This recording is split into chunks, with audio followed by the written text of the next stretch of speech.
Hi there, it's Tracy here from the Papercraft Studio. Thank you for joining me today. So I'm going to show you how to make this beautiful gift box. It's got a little diagonal side to it, and I just really love the colours. There we go, just flips open like that, so you can see that's where the little diagonal comes in. So I'm going to show you the papers I've used for this. They're gorgeous. They're from the Blackberry Beauty Suite. And they're these ones down here, and in particular with this one I just wanted to show you the B side as well. How gorgeous is that? Can you see the shimmer on there? So you could use either side really, because they both work well. But in the papers, these are speciality papers, so you've got some with foiling on, really beautiful colours. There's rich raspberry, there's blackberry bliss, so really lovely autumnal papers. So I'm going to be using these a lot. Okay, let me show you the supplies you need to make this gift box. So you need, I've used rich raspberry cardstock, and you need one piece here which measures 5 1/4 by 5 1/4. That's going to be the lid, and you need a slightly smaller piece here, 4 15/16 by 4 15/16, and we use the kind of odd 16th just to make it so that it opens and closes and fits quite snugly without struggling. This beautiful paper here, look at that. This is a it's called Bedazzling. It's a Sale-a-bration offer, so if you shop with me and spend £45 or more, you can get a free pack of this, and you get 8 sheets in here, and it's just gorgeous. So this is only available as part of a Sale-a-bration order, so you can order from either catalogue, £45 qualifying order, but before the end of September, so you haven't got long if you want to get your hands on some of that. But I've seen some great projects. I cut a 3 by 3 square here, and then you can see I've die cut this piece out of the middle so that we're not wasting any, because that's under there, under this layer. So it's a really thrifty way to use this paper up, and you still get a piece left over that you could cut some stars or whatever out of. So that's 3 by 3. I'll show you the die cut for that in a second. The designer series paper is 2 3/4 by 2 3/4, and then I'll tell you the measurements for the ribbon and the twine afterwards. Okay, so let me just show you as well the die set that I've used for this. You may not have spotted it. This is in the autumn winter mini catalogue. And this is the stamp set that goes with it. I didn't actually buy that because I didn't think I was going to use it, but I loved the dies. You can see here there's an autumnal one with leaves, and then there's some fir leaves here, but I really love this little sparkle one, so I'm going to be using that a lot for Christmas. So quite often I'll buy dies, well, sometimes buy dies without the stamp sets, especially if you think there's not something in there you're going to use, but you can buy the dies separately. If you buy it as a bundle, you save 10%. Okay, so let's get started. I'm going to do some scoring first. So we're going to start with the smaller piece of cardstock here. So this is going to be the base. This is the one that measures 4 15/16 by 4 15/16, and you're going to score on each side at 7/8.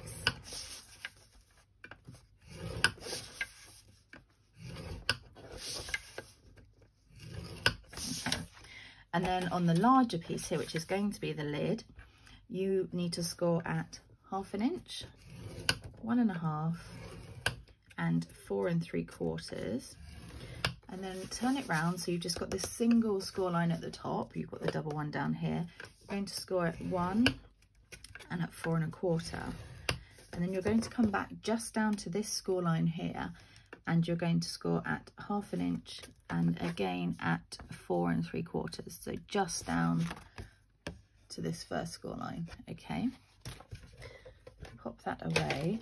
Now to get the diagonal piece here, when you come to cut it, you can either eyeball it and just go from here to here, or I quite like to just to score that anyway, just to help me see where I'm going. So you're going from this little box, end of this box here, down to this score line here. Okay, so the one with just a single layer at the top, or the single score line at the top here, down to the corner here. You could draw it on with a pencil, or like I say, you can just eyeball it if you're, you know, maybe got some bigger scissors and you're confident at cutting that. Okay, so while we've got this one here, let's do this, the folding on the score lines. Ignore the diagonals and this little one up here. So all the other ones we're just going to fold and give them a burnish with the bone folder.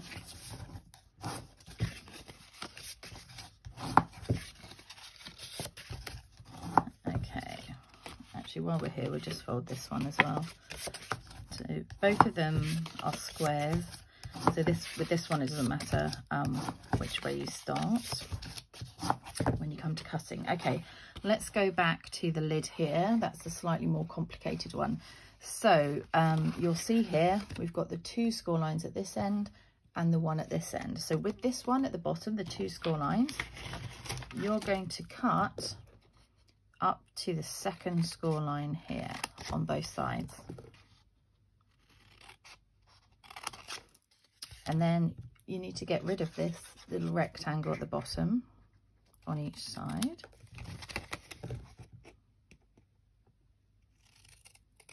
Okay. And then we're just going to notch in on these 2 to make little flower pots. So you come in slightly at the bottom and go into the top corner on both sides. And that just gives a little flower pot shape. Same on this side. And we're leaving this center as is.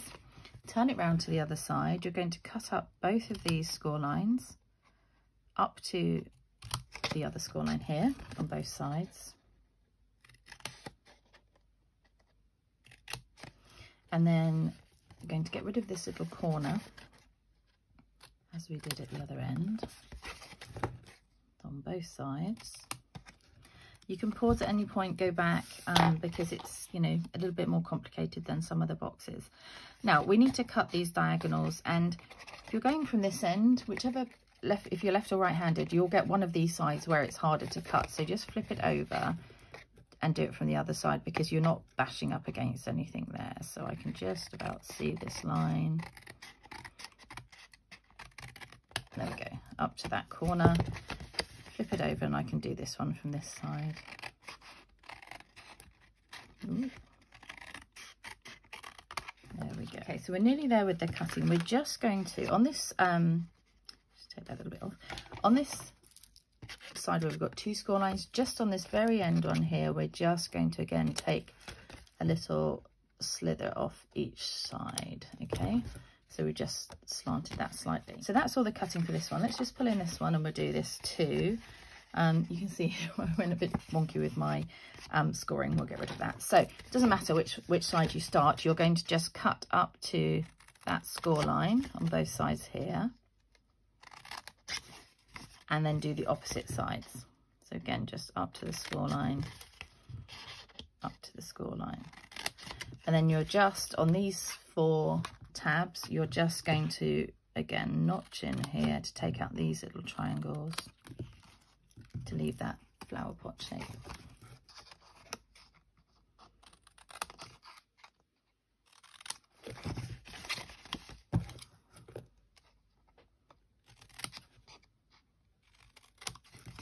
A little bit of a dull day today, so apologies if we've got lots of shadow. It's a really nice day yesterday, so I should have filmed then, but never mind, you'll be able to see. Okay, so there's this is the base. This is what you end up with here. So we'll build this one up first. So with it this way up, what we're going to do, let's get rid of that piece. We're going to put these pieces, these tabs inside. So you need some glue or tape on this side, so kind of like the right side out. Just pop them on there so you can see where I'm putting it. If you're using glue, as always, just do one at a time, fix it in place and then move on to the next one. Here we go. So backing's off.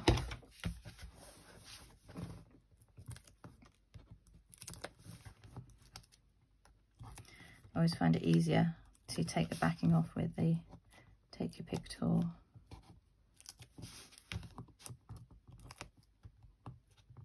There we go. Okay, so with all of our boxes, we're always aiming to get that folded score line to line up with this cut here. So you fold in and just match those corners up there.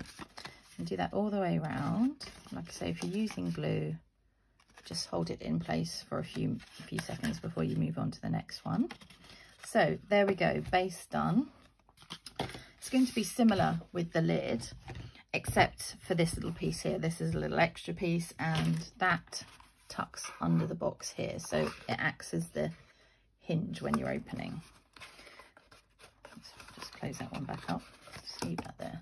Okay, so again, some tape or glue on the 4 tabs.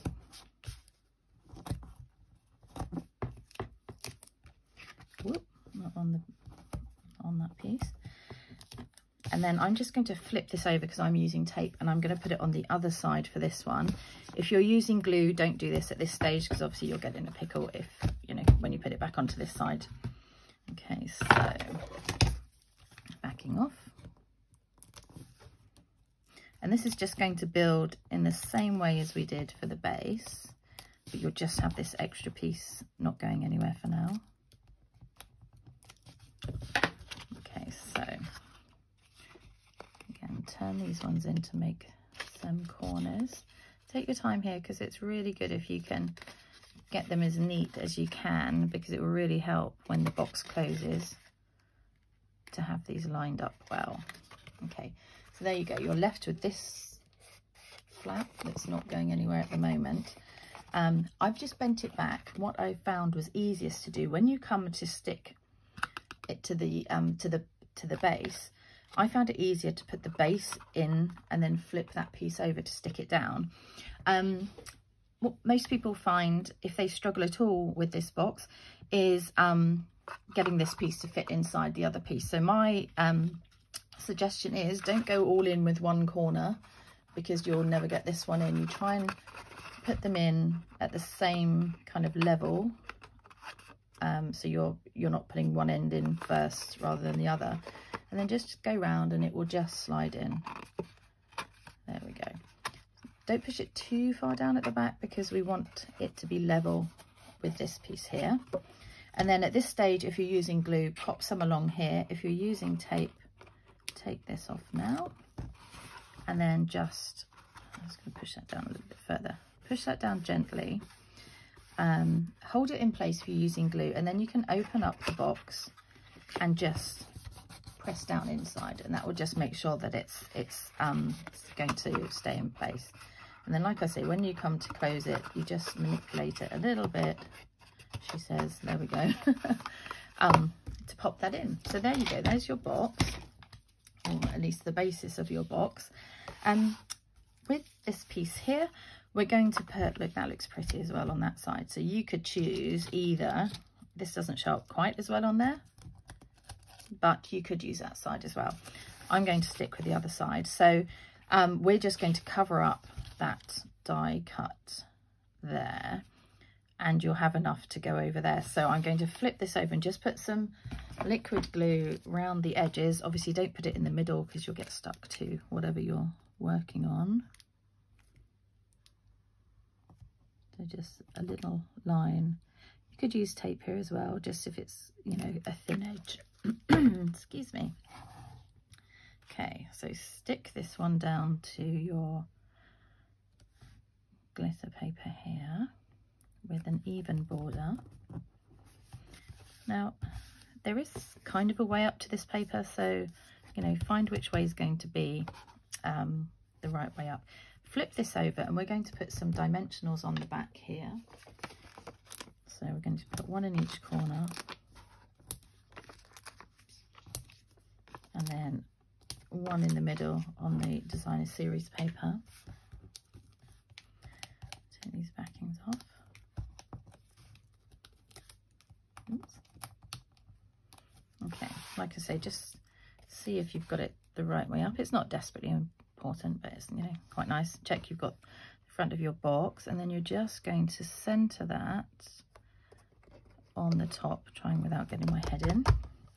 Okay, so it looks pretty with that little sparkle round. That would be great just on its own, or you could put a label on there, but that just makes it extra special. So how I did this, or how I attached this, I've left mine kind of a bit loose. You could fix yours by putting glue dots under here if you want to.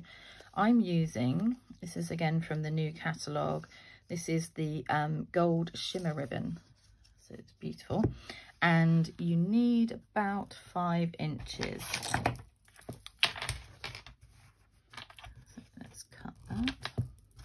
And then I'm also using the elegant trim, what's it called here? Simply Elegant trim. So you get gold and silver in a set. So it's really useful.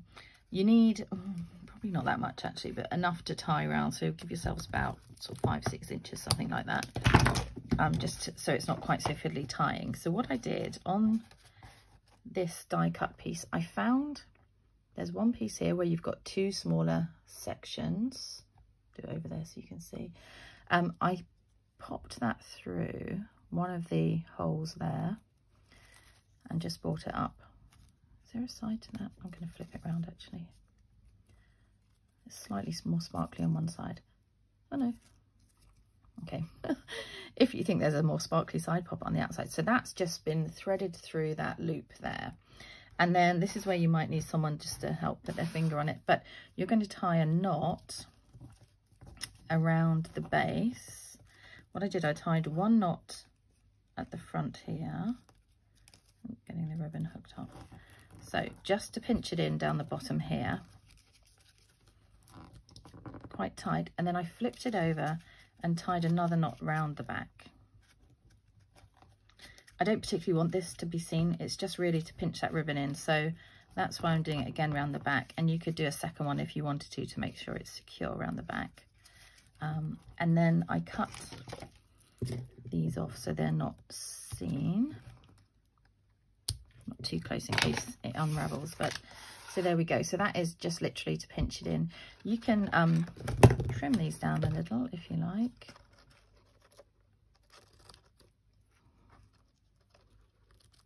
Oops. That's not a great job, Tracy. There we go. So like I say, I've got mine so that it's not stuck on there all over, but you can. So I've popped a glue dot on the back of the, oops, I've got my twine hooked up in my glue dots here. So a glue dot on the back of the knot. You can roll it up slightly if you want to, just so that it's not showing. And then if at this stage you do want it stuck down, roll up a glue dot and pop it on a couple of those stars as well. Stick that on there. And there you have it. My seasonal swirls gift box. I hope you enjoy making it. Take care. See you soon. Bye.